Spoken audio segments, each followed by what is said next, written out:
আমরা যারা বিবাহিত প্রবাসী দেশে বউ রেখে এদেশে পারিবারিক উদ্দেশ্যে তাদের প্রায় পারিবারিক একটা কলহ লেগে থাকে।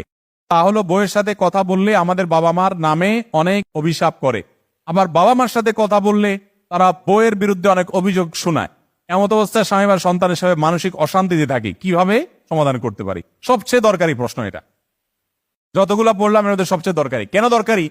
কারণ আমি এক প্রবাসীকে দেখছি সৌদি আরবে কান নষ্ট হয়ে গেছে, কানের ডাক্তার দেখাচ্ছে। কিরে ভাই কান নষ্ট হয়েছে কেন? পরে বলে ভাই হেডফোন দিয়া কথা বলতে বলতে কান নষ্ট হয়ে গেছে। বুঝতে পারছেন এত কথা কিসের? প্রবাসীদের কথা, ভালোবাসা আদান প্রদানের কথা যদি হয় 20 ভাগ আর 80 ভাগ হয় ঝগড়া। আমি বলি এর চাইতে বড় বোকা কে আছে যে টাকা দিয়া মোবাইলে এমবি ঢুকাইয়া বা টাকা দিয়া মোবাইলে ব্যালেন্স ঢুকাইয়া ওই টাকা দিয়া ঝগড়া করে? এর চেয়ে বোকা আর কেউ আছে? যখন খুব বেশি নেটের ব্যবহার ছিল না, আমি অনেককে দেখছি বা অনেকের কথা শুনেছি যে একটার পর একটা কার্ড ঢুকাইছে, বউয়ের সাথে ঝগড়া লাগছে, এখন আজকে গোষ্ঠী একটা উদ্ধার করে ছাড়বো, এদিকে কল সে ব্যালেন্স শেষ হয়ে গেছে, তাড়াতাড়ি দোকান থেকে আরেকটা কার্ড আনছে, আইনা তাড়াতাড়ি বসছে, মানে আজকে তোর গোষ্ঠী উদ্ধার, এবার আবার শুরু করছে, আবার কার্ড শেষ। আমাকে বলেন লাভ হয়েছে না লস হয়েছে? লস হয়েছে না লাভ হয়েছে? বলেন টাকাগুলো যে খরচ হয়েছে, লাভের লাভ কিছু হয়েছে? বউ হোক আর মা হোক, ঝগড়া যদি লেগে যায়, বুদ্ধিমানের কাজ হলো বিসমিল্লাতে প্রথম কাজ হলো মোবাইল আগে বন্ধ, কাটা না, একদম বন্ধ, যাতে সেও কল দিতে না পারে। 24 ঘন্টা এভাবে একটু সাইলেন্ট ঝিম মারা পড়ে থাকেন, বুদ্ধিটা শুনে রাখেন, কাজে ঝিম মারা পড়ে থাকেন 24 ঘন্টা, কোনো একদম আপনার ফোনে পাবে না, শেষ। ওইদিকে তারা হাউতাস করো, কান্নাকাটি করো, 24 ঘন্টা পরে মোবাইলটা আস্তে করে বিসমিল্লাহ পড়ে খোলেন। এরপরে যদি কথাও হয়, আপনি লিখা রাখেন, আমি নিশ্চিত আপনাকে বলতে পারি ওই 24 ঘন্টা আগে কথা বললে আপনার যে এমবি নষ্ট হইতো, সময় নষ্ট হইতো, কান নষ্ট হইতো, ব্রেন নষ্ট হইতো, মাথা নষ্ট হইতো, মেজাজ নষ্ট হইতো, একদিন পরে কথা বললে তার সিকিভাগও নষ্ট হবে। দেখবেন যে এখন ঝগড়া হলো সেটা একটা সিস্টেমের মধ্যে, কারণ 24 ঘন্টার ভিতরে আপনার হিসাব নিকাশ হয়ে যাবে, না রে আমারও তো কিছু ভুল আছে, না আমার ওই কথাটা এভাবে বলা ঠিক হয় নাই, আচ্ছা তাহলে ওইটাকে এভাবে বলতে পারি। আপনি অনেক যোগ বিয়োগ করার সুযোগ পাবেন। এই জন্য নবী করিম সাল্লাল্লাহু আলাইহি ওয়াসাল্লাম বলেছেন, রাগ আসলে ওই জায়গা ছেড়ে দাও, কারণ তুমি জায়গাটা পরিবর্তন করলে তোমার মধ্যে একটা পরিবর্তন আসবে, রাগটা একটু কমে যাবে, তখন যেটা আসবে ওটা ব্যালেন্সে আসবে, আফসোস করা লাগবে না। খেয়াল রাখবেন তো ইনশাআল্লাহ। তাহলে ঝগড়া শুরু হইলে বউয়ের সাথে, মায়ের সাথে, যার সাথেই হোক, বিসমিল্লাতে প্রথম কাজ কি হবে? মোবাইল বন্ধ করে ফেলা একদম। 24 ঘন্টাতে বলছি, 3 দিন করতে পারলে আরো ভালো, সবচেয়ে ভালো 3 দিন করতে পারলে। 3 দিন পরে খুলবেন, দেখবেন যে আপনার রাগের মিটার, বউয়ের রাগের মিটার, মায়ের রাগের মিটার সব আস্তে করে নেমে গেছে। এবার যা হবে সব দেখবেন লাইনের কথা হবে, মেনে চলবেন তো ইনশাল্লাহ। এই বুদ্ধি কিতাবপত্র পড়ে পাবেন না, এগুলো অভিজ্ঞতার কারণে বল।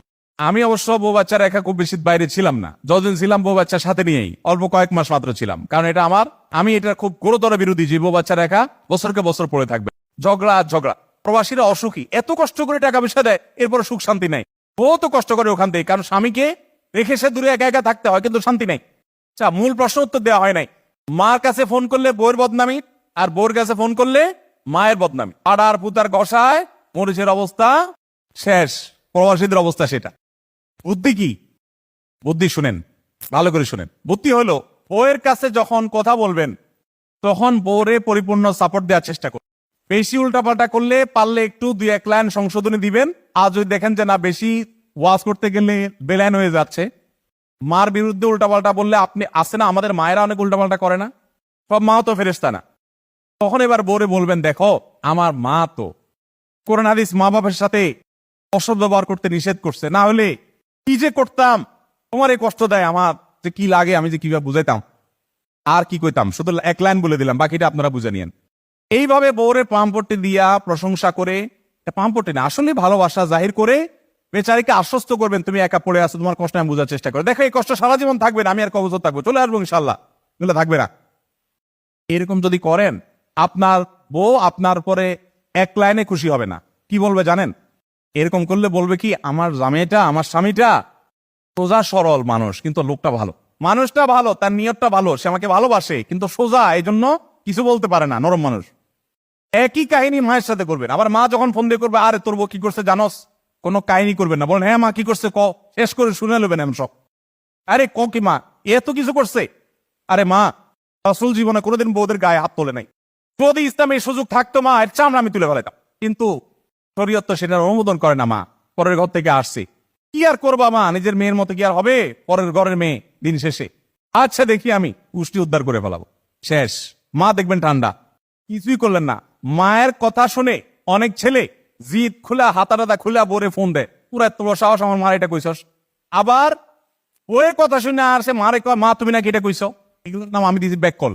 এই ব্যাক কলরা সুখী শান্তি হতে সুখে শান্তি থাকতে পারে না, একটু বুদ্ধিশুদ্ধি থাকতে হয়। আল্লাহ আমাদেরকে বোঝার তৌফিক দান করুন। অতএব আমরা খুব হিসাব নিকাশ করে চলবো, যাতে এই ব্যালেন্সটা এইভাবে করবেন, বুঝতে পারছেন? এবার মার কাছে আপনি কি সাজবেন, মাও বলবে কি আমার ছেলেটা ভালো, কিন্তু নরম, ভালো ছেলে, সোজা ছেলে, এজন্য বউটারে সোজা করতে পারে না। আপনার পর অন্তত খুশি থাকে, তাহলে আপনার মাও খুশি। বুঝতে পারছেন পরামর্শ?